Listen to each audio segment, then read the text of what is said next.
Welcome back. The brutal nature of the war in Chechnya has traumatized a generation of Russian veterans.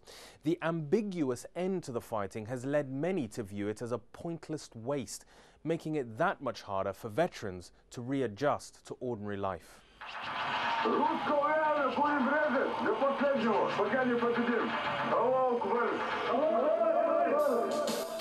Singing about his Chechen war experience is Valery Voronov's life now.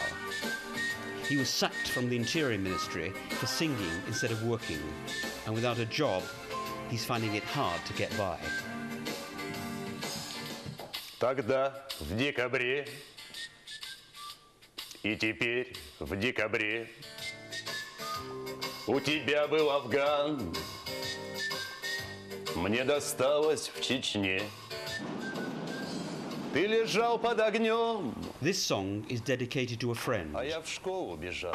10 years before Valery fought in Chechnya, his friend was sent to fight in Afghanistan.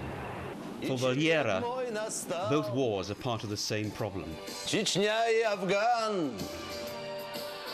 их синоним война. Библия на Коран, на Иисуса Аллах.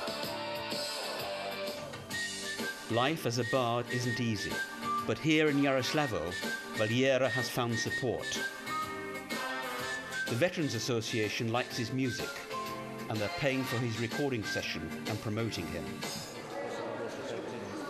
The Yaroslavl Veterans Association runs courses in local schools. Vadim Baranov is in charge of the program. It's good for his self-esteem and a chance to do something constructive with his experience. And the school wants as much man's talk as it can get. Has anybody got any questions? Yes, there will be a gym. And there will be a firing range. Before firing a gun, you have to know what you are firing and how to fire it. We have practically no men teaching here. We have one male gym instructor, and that's it. All the rest are women. Our children really lack men in their education. Men don't take teaching jobs because the money is so bad. And at home there are very few male figures. Children are far more likely to be brought up by a single mother than by two parents. People say the veterans will just be teaching hand-to-hand combat, but they're going to teach Russian history, law, medicine as well, and it's a really extensive program.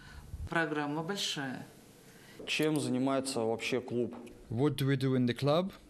We promote patriotism and, of course, prepare young people for military service. We have an agreement with the parachute regiment, so most in our club get to serve there. And things are looking up for Valery too. The Veterans Association has found him a real job as a factory security guard. He's starting to see signs of his life coming back together. I am guarding, in case the workforce throws spare parts over the fence, to pick them up after work and sell them at the market. Does that happen often? Not very often, no. But the job serves a real purpose for Valery. It means he might just be able to persuade his wife to move the 1,000 miles to be with him and start their new life.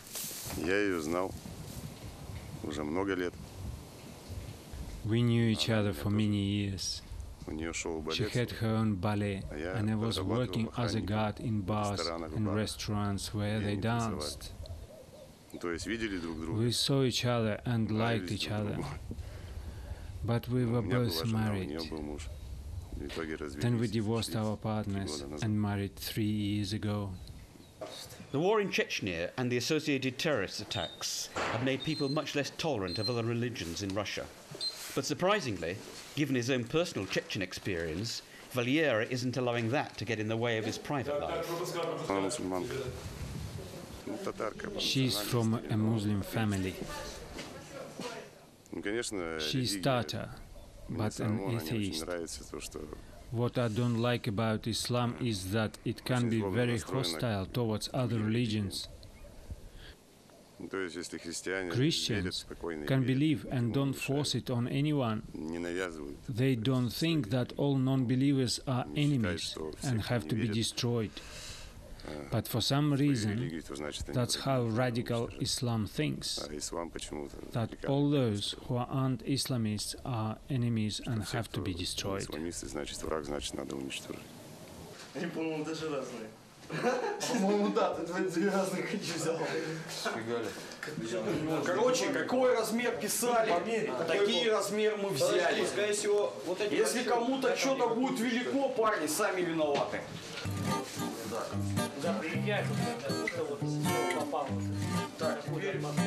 Vadim likes playing Big Brother, but what he really wants is to settle down and have a family of his own, and that's not proving easy. It's difficult to find a woman who will put up with a Chechen veteran. We generally expect them to wash and clean after us and do what we want. For me, I need someone who can understand. Then I might be willing to make compromises. If you turn up in company, girls in particular are very wary. They think that people who have come back from Chechnya are really messed up, that we are grenades waiting to explode. But then, when they get to know you better, they realize we are fine, we are real men.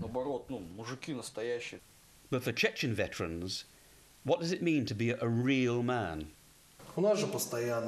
We Russians seem to need a sense of danger. In America, all is calm and stability. But look at our history. Revolution, democratic revolution, civil war, Second World War. Russia is always embroiled in some kind of war. The future is uncertain, so people live for today. Or they live for yesterday.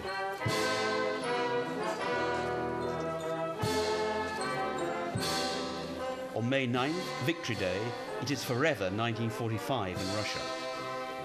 Liberation from Hitler cost the Soviet Union tens of millions of lives. But at least that war brought triumph.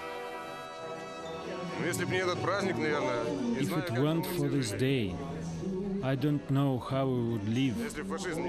If it weren't for defeating fascism. So I congratulate everyone today, all decent people in the world.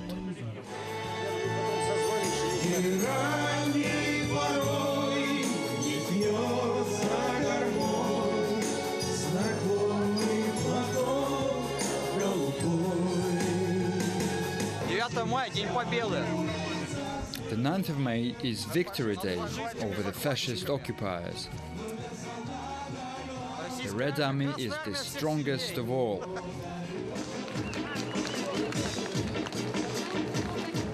But what of the Chechen War? The Chechen War is the defense of constitutional order in Russia. We liberated the country from terrorism and destroyed illegal armed bands. If we hadn't been victorious, I wouldn't be here today. None of us would. We'd all be there. We call the Second World War the Great Patriotic War. The Chechen War doesn't have that status. So, there isn't the same celebration or respect. Maybe when we are all 80 and only a few of us left, it will be different. But I'm not sure.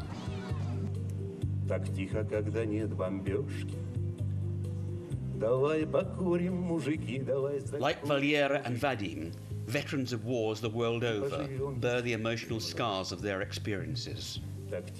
For both victor and vanquished, the impact of conflict reaches way beyond the battlefield. Скорей бы кончилась война, скорей бы кончилась война, и мы остались все живы.